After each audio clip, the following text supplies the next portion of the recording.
no matter what's happening in the world, our experience comes from essentially a deep clarity of mind with the potential for infinite experience, that our thinking that we feel colours, and we sometimes don't see that because we get caught up in it and we think that's the outside. But as soon as we wake up to that, we're back in that clarity again. And that's when we're free to do our best.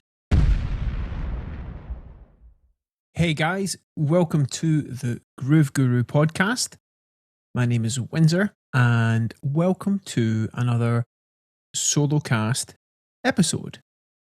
And in this one, I want to speak about something that is fundamental to our experience that can make a huge difference in how we show up, how we perform in a way that's conducive to performing at our best, and not just performing at our best and getting results, but also finding a lot of fulfillment and quality peace of mind and happiness in what we do, which is a really big key in living that life that you really want to live. Without this sounding too far-fetched, what I'm speaking about in my experience really is worth its salt. So I do invite you to listen to this with an open mind. And I've called this episode Waking Up to the Music of Life. Now, this podcast does relate to music and drumming, and I'm going to be relating what I'm speaking about in this episode to some specific topics in that area. And even if you don't play music, this very much applies to whatever it is that you do. So I invite you to, again, have an open mind when you're listening to this. Like, listening as if you're listening to a piece of your favorite music. So listen lightly with an open mind is what I'm suggesting here.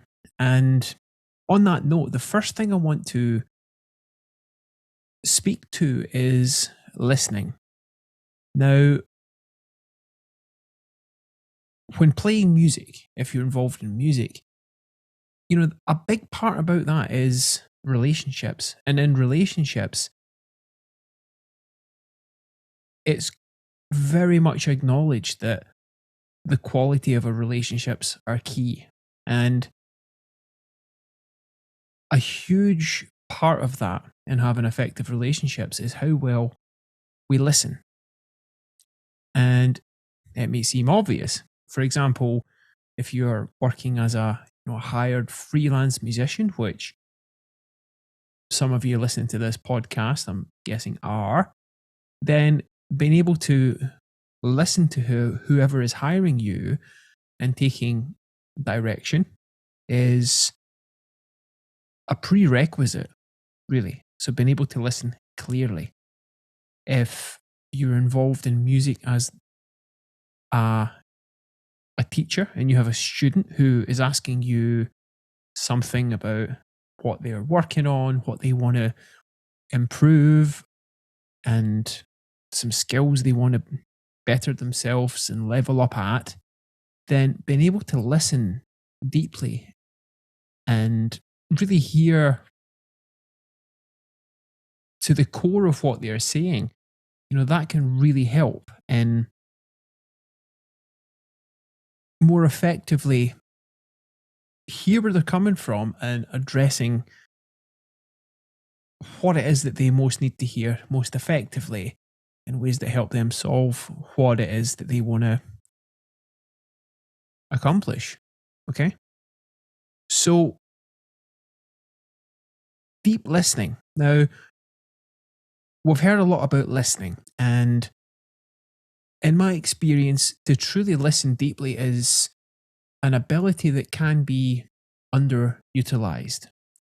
And a great quote about that really resonates is by the renowned composer Claude Debussy, who essentially says music is really about the space between the notes.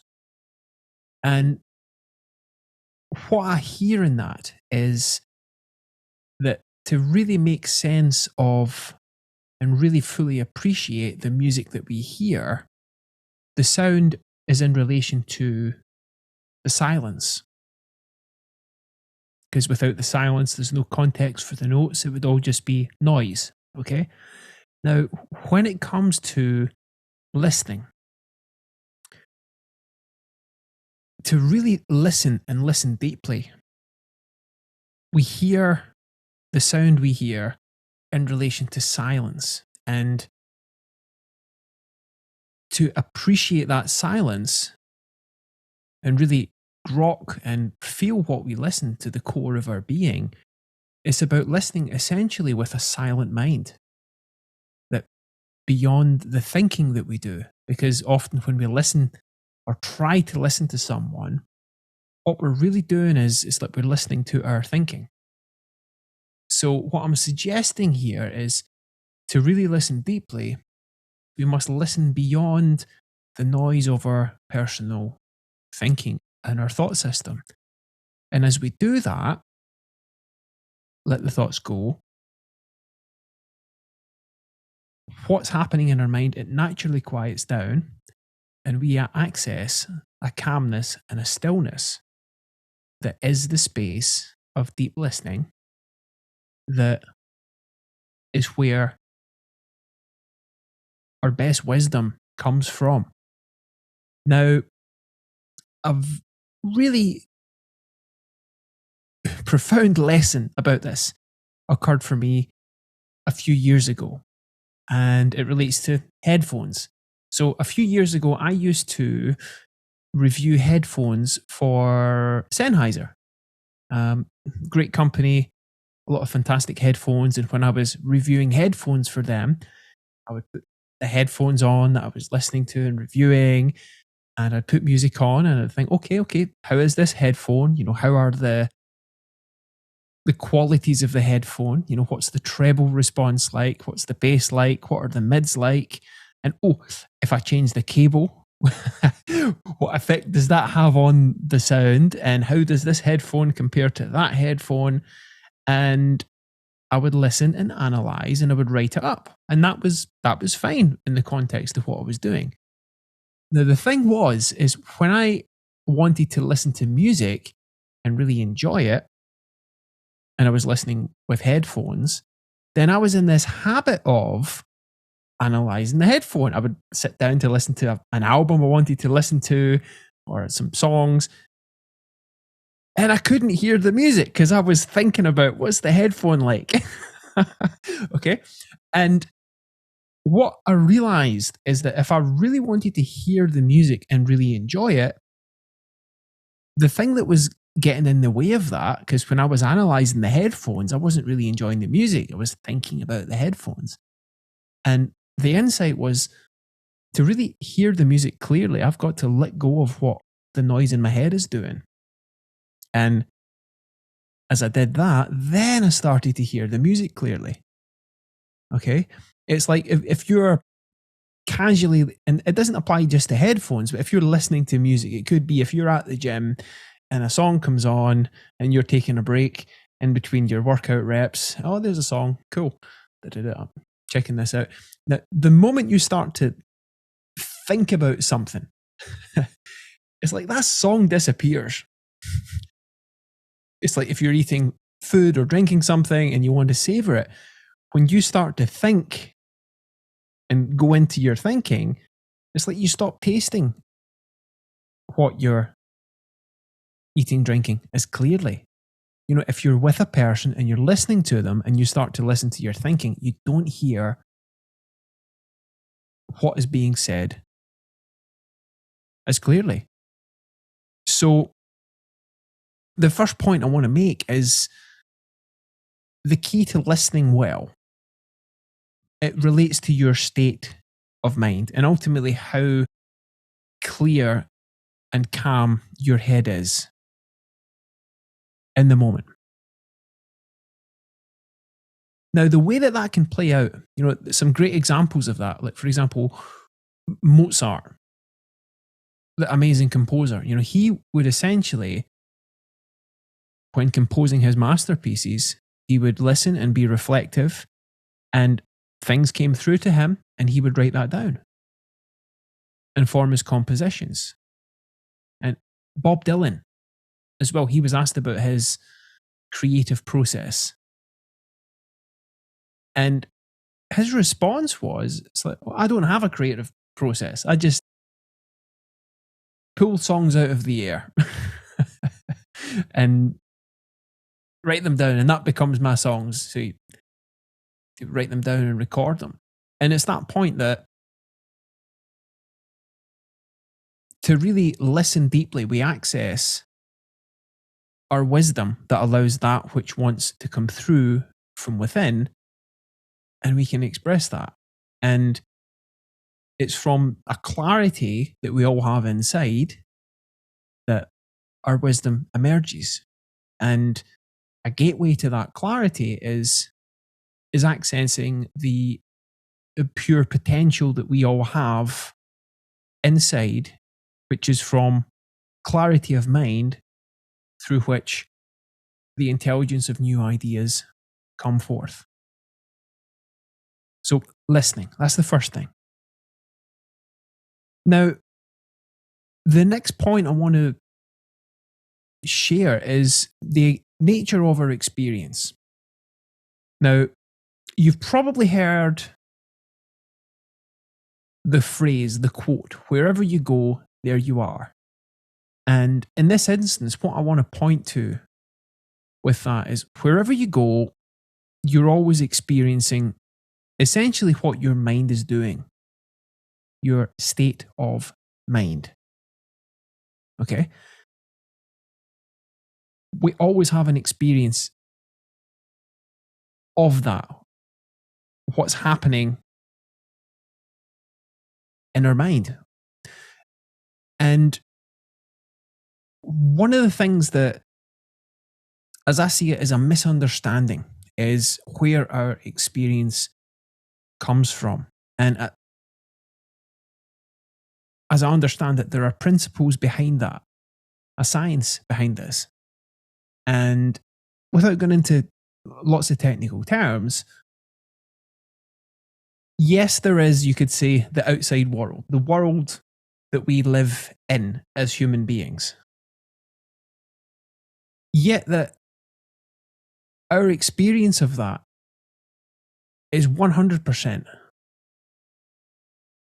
always coming from what our mind is doing. It's our subjective, personal experience. And the principles, there are principles behind this. And these principles, I'm very grateful to have learned from a Scotsman known as Sydney Banks, who was a welder who had a deeper experience of these principles that changed his life, and he went on to become an influential teacher and influence the realms of psychology and more. And simply, we all live in an intelligent potential of the mind to give us infinite experience. And on the surface of that, we have changes in our thought, which we feel, and it looks like our felt perception is the outside world. Now, the reality is that our perception is always coming from the inside out. A simple way to explain this is that we are feeling what we think. Okay? Whatever we think via the body, that is felt via the senses. So whenever we have a thought about something, for example, if you're dreaming, okay, and you're in your bed and you're sleeping and you have a dream, it may be a nightmare, it may be a dream that you're, oh, that's nice. That's happening and being created from within you, but it feels real. And when we're living our day-to-day lives in the world, that same process is going on. We are generating thought perceptions that we feel, and that feels real to us, and we may think that comes from the outside. Now, that is the misunderstanding that I'm going to refer to as outside in. And in our culture, there is so much of that. Like songs we listen to, movies, etc. Like with music, some songs that some that come to mind. "Let's Stay Together" by Al Green. You know, you make me feel so brand new. Okay, you make me feel. The song "Invisible Touch" by Genesis. She seems to have an invisible touch. My feelings are coming from out there. And there's so many examples of that. And it's not the way it works. It's like if you feel stressed about something, that as musicians, again, bringing it back to music, you could have a gig on that's coming up in a few weeks, and the gig's not happened yet. And at times you're thinking, oh, this gig, I'm feeling a bit stressed about it. And then at other times you're thinking about it and it's like, oh, well, that's not so much of a big deal. Yeah, I've got practice to do. It'll be fine. I know I can do that. And at other times, you probably feel calm and indifferent about it. Now, the situation that you have a gig that you are going to be doing hasn't changed. Yet we can have all these different experiences contemplating that gig, that performance. Okay. And it's not from the gig. It's not it beaming feelings towards you. It's the fact that we are creating a reality from within us that we feel and we think is real. Okay. Now, the implications of that are key, because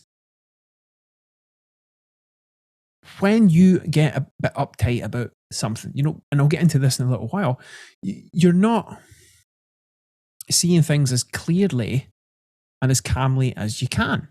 So if you're feeling stressed about something and you go to work on it, and you go to do practice, it's like you don't function as efficiently as you can when you're calm. But when you start to see that your feelings are coming from within you, it's an experience that you're creating. Oh wow, it's not coming from out there, it's coming from thought, essentially.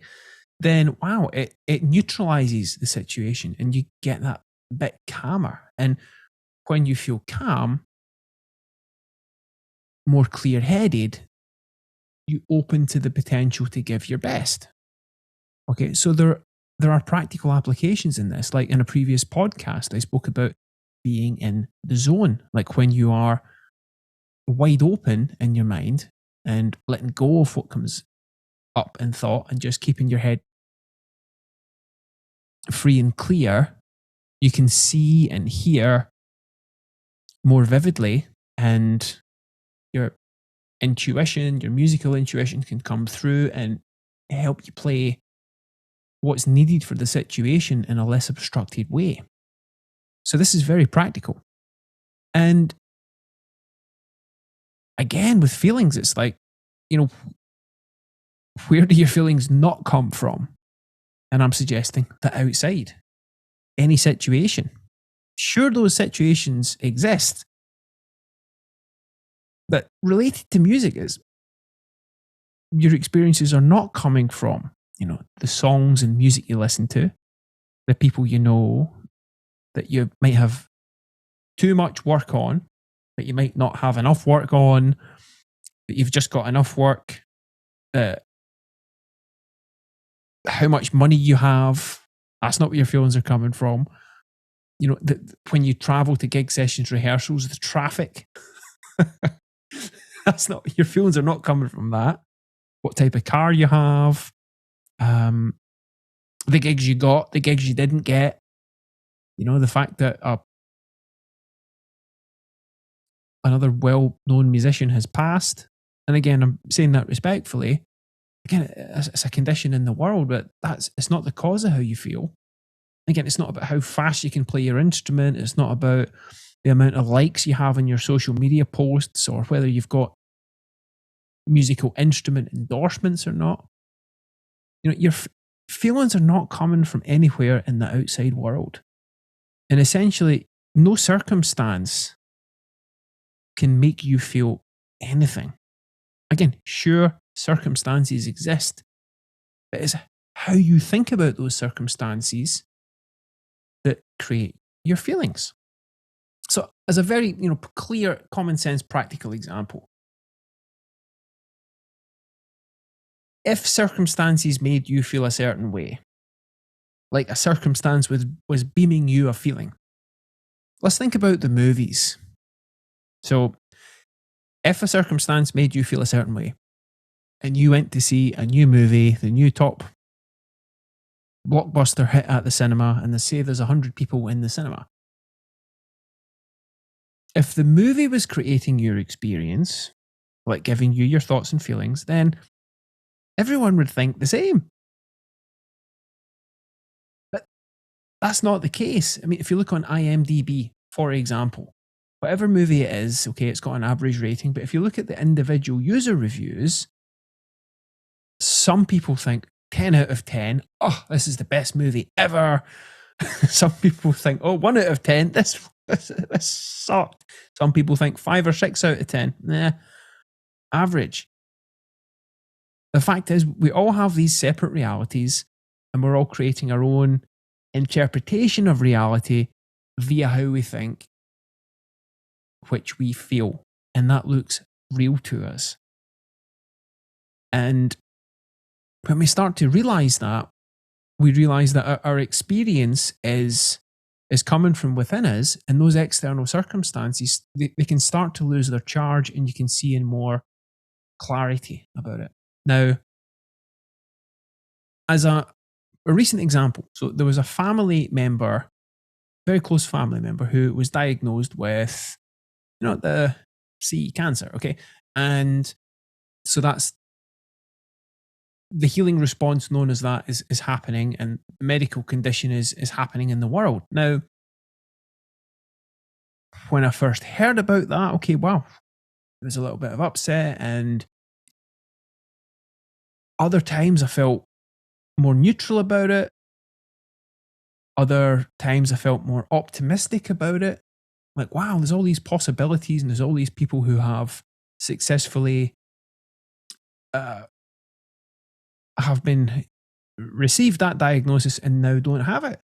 And the insight that landed is very powerful, was that, okay, that situation still exists in the world. Okay, the family member still has the condition in their body that they do have, but my experience of that is 100% coming from what my mind is doing in the moment.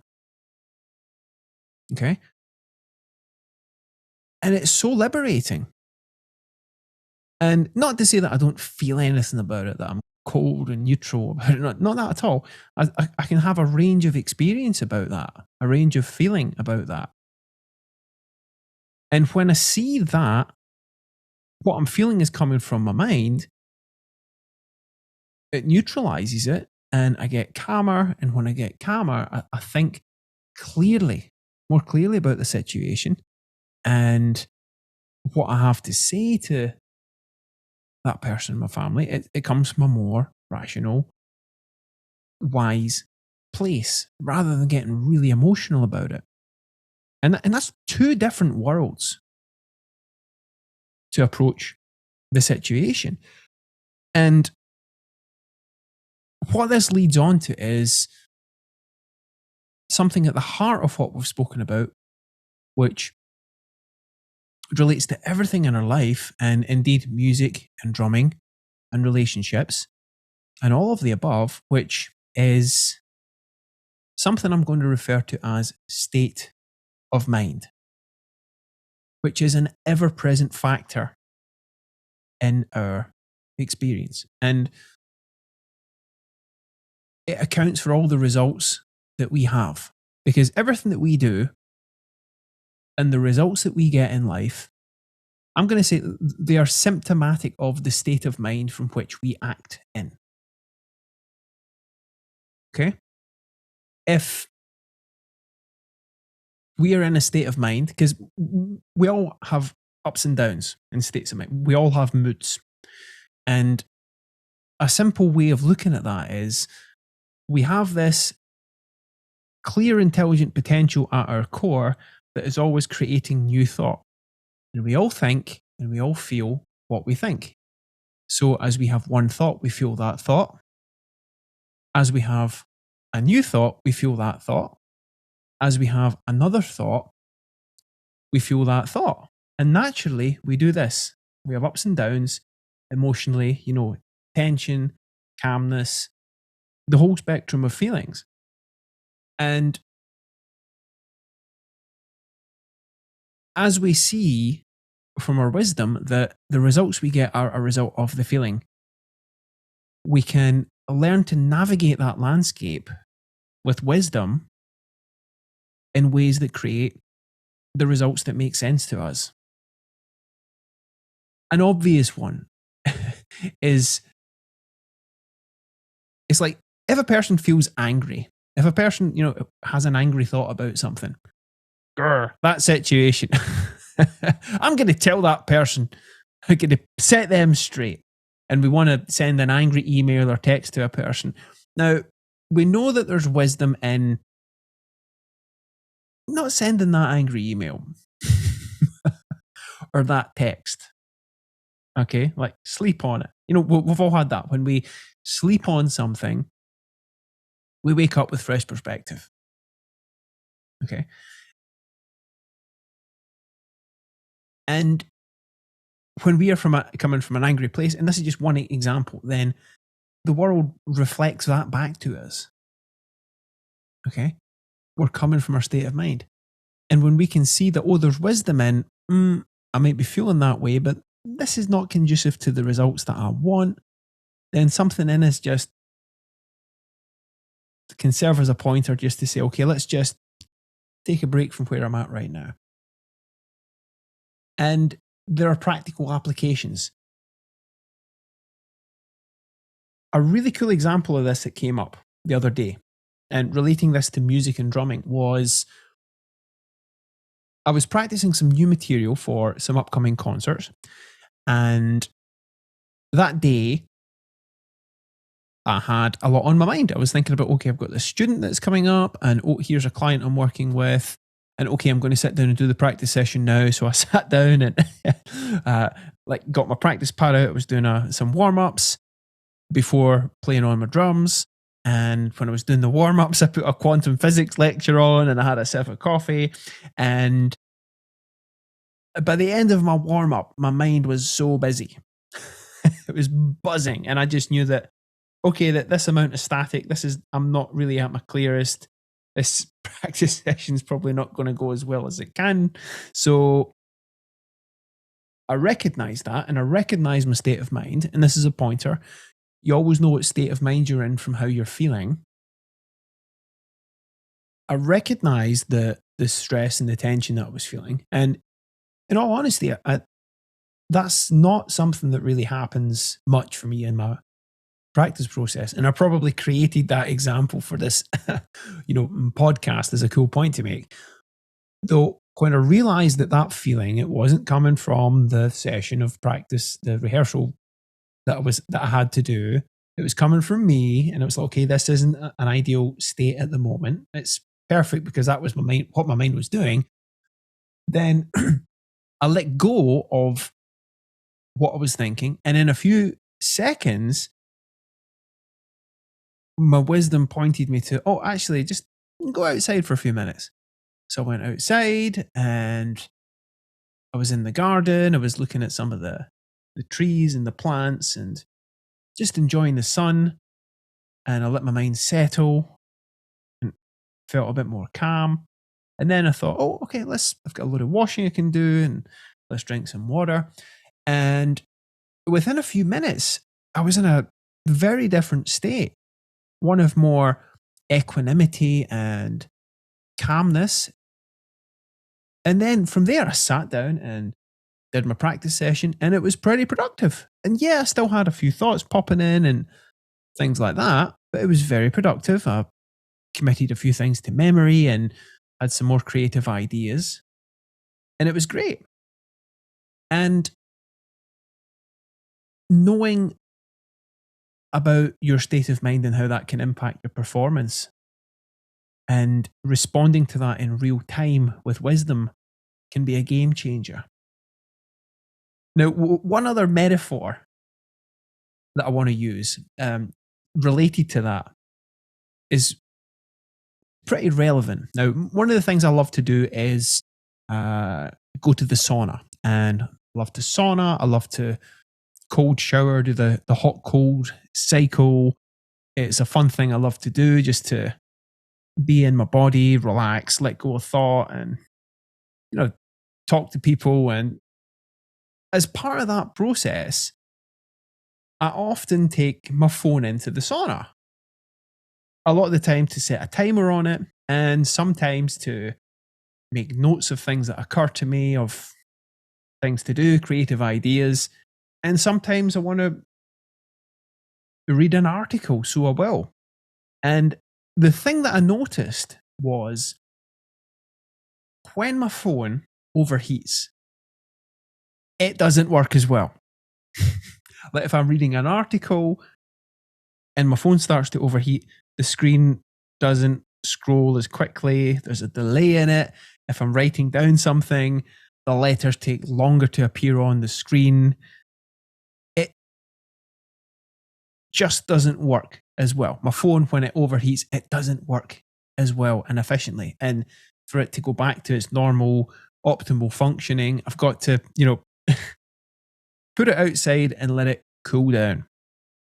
And our minds are similar, that when we get stressed and we feel, emotionally hot, so to speak, it's like it slows us down and we're not as fluid in our thinking. If we're gripping onto our thinking, that creates tension. And, we feel, we could say, hot and bothered with that. And like the phone, we work best when we're cool. And psychologically, when we let go of tension, stress, upset, feeling bothered, and we know that because of how we feel emotionally, because again, thought creates feeling, then as we fall out and let go of our personal thinking, our head clears, and we feel better, and we start to do better. And it's very practical. Okay. You just work better. Okay. It's like if you're feeling a bit stressed and you want to go into a practice session, it feels stressful. It feels heavier. It doesn't flow. It's a bit clunky. Whereas it's like if you're feeling more calm and at ease, it feels easier. You may still have the same kind of thing to do, like physical exercises. And I want to be real, it's that there are practical applications, things to do in the world, but where your head is, it has an influence on your effectiveness in doing that and your experience of that. Okay. And it's, it's like when you're playing, when you're performing, okay, you can have a bunch of, thoughts coming into your mind and you can be calm. And there are situations where you may have in practice and in rehearsal worked on a certain piece till you can play it faultlessly. Okay. And on some concerts and performances, you play it great, no mistakes, you play it as intended, and it's fine, it's not a big deal. And then on other nights, the very same piece, you may make some mistakes with that. Just certain parts of it, it's like you stutter a little bit and you fumble a few notes. Well, why is that? And one of the key things is it's about your state of mind and how clear your head is in the moment. And there was actually a question that came up today when I was speaking with a friend and client about this, which was in the heat of the moment when you have something to do. Like, for example, as a musician, you may have a concert on. It's not like, okay, if you're at home and practicing, you can just take 5 minutes out. Like, and when you're playing a set, you have a set of songs to play in your slot. And it's not like, oh, my head's a bit stuffy. Let's just take 5 minutes and then we'll play the next song. No, you've got to keep a flow and a momentum going. Now, you may have a bunch of thoughts that pop up. It could be something unrelated to the music, or it could be thinking about the other musicians. It could be a bit coming up in the song. And when I do that, I know that if I, start to go into that thinking a bit more, you know, my ears close down. I don't hear as clearly. I get distracted a bit more. And that would be the time that we would make mistakes, when we're not clear and focused on the present moment. And when you are, and this is very practical, when you are in performance mode, yes, thoughts are going to come up. Good luck with thoughts not coming up. I'm not suggesting that we're all going to be Zen and never think any personal thinking again. Good luck with that. That would be unrealistic in my experience. So when thoughts do come up, as in my experience, they inevitably do, it's that ability to, one, be aware of that, again, consciousness, which is that, okay, we can let go of thought, like putting a thought into the recycle bin, or a file into the recycle bin. It just vanishes as a puff of smoke, boom, and then we're back in the moment. The ability to drop thought is key. And that, again, that's what it is to be in the zone. It's not been focused on personal thinking, but waking up from that to be more wide awake, to open to your full sensory experience, to come to your senses, you could say. So that clarity, which you're probably guessing is a common theme with listening, with realizing where your experience comes from, and the deeper implication of feeling that. There's a neutrality. When your head clears, there's wisdom that comes through that points you to the next thing to do in a performance or say to someone. It comes from calmness. And that essentially is that potential that we have inside us, that no matter what's happening in the world, our experience comes from essentially a deep clarity of mind with the potential for infinite experience, that our thinking, that we feel colours, and we sometimes don't see that because we get caught up in it and we think that's the outside. But as soon as we wake up to that, we're back in that clarity again. And that's when we're free to do our best and have new experiences. And if we're working on a problem and we don't quite know how to solve it, again, if we're stressed about something, okay, one of the first things that people do is okay, that's a problem I've got to solve out there in the world, coming from here inside, right? I got to think my way out of that. and we do it from, sometimes we can do it from a really heavy feeling, and the problem seems like a really heavy problem, and we might make some progress, but it's not the same as when we're coming from a lighter frame of mind. So one thing that's key is, whenever I'm working on something, if I feel stressed, I know that thinking, which, again, stressed thinking, or something I'm really caught up and gripping onto, it's like a distortion on the clear channel. If you've got an amplifier and you've got a clean sound and you put distortion on it, the signal's distorted and it's not as clear. So basically, when we have unclear thinking, okay, that's hot and fogging up what it is we're seeing and hearing, simply put, we're not at our clearest. And there is a lot of value in, again, the letting go of that thought, to realize our stillness, and a clear, wise place to show up from.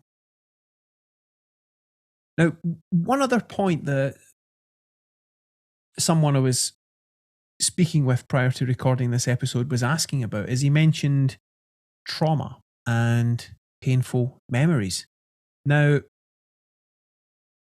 as a simple way to look at that topic, and again, very understanding that we've all had something in our lives that has happened in the apparent past that actually did happen that can feel a bit, painful and traumatic when we think about it.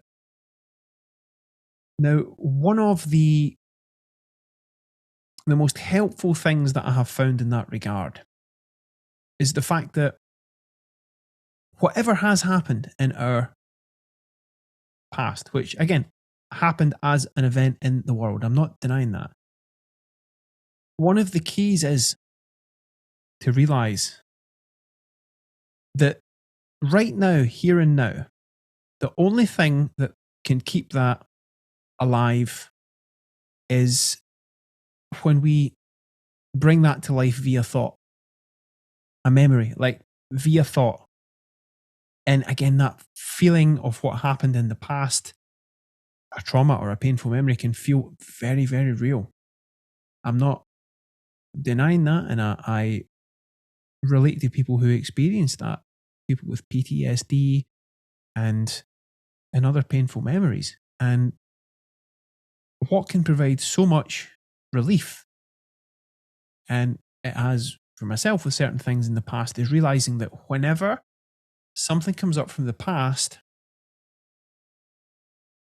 and I feel that, it's so empowering and so healing to realize that's coming from thought, that is a memory, but the memory doesn't have the power over me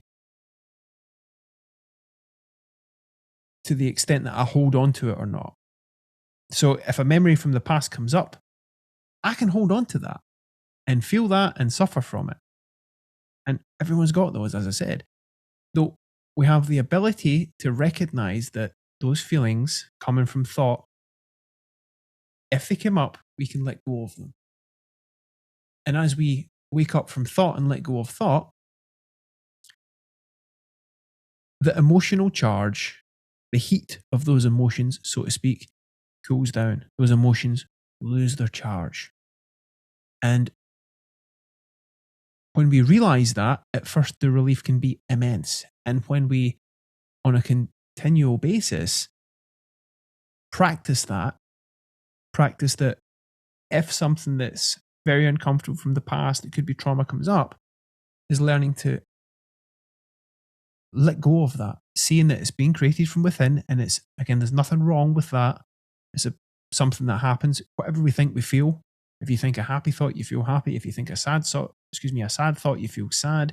If you think a whatever thought, you feel whatever. That's just the way that the principles creating our experience operate. When we let go of those thoughts, those traumatic, uncomfortable thoughts, they lose their charge. And the more you do that, that which has been an emotional issue dissipates over time. And that can relate to anxiety, fear, stress. When we see that these experiences are coming from thought and that it's unhelpful to think that, okay, for example, if you've got a gig coming up relating it to music, you've done all the practice that you've done and you're worrying about the gig. It's like, well, you've done all the practice that you've done. You can't do any more practice. So worrying about it's not going to help. Again, it's there's a wisdom and there's a common sense. And that ability to let go and, overlook, you set it to one side, that the thinking that's not informing your clearest feeling, the more you show up with clarity and wisdom to give your best and respond most insightfully in the moment.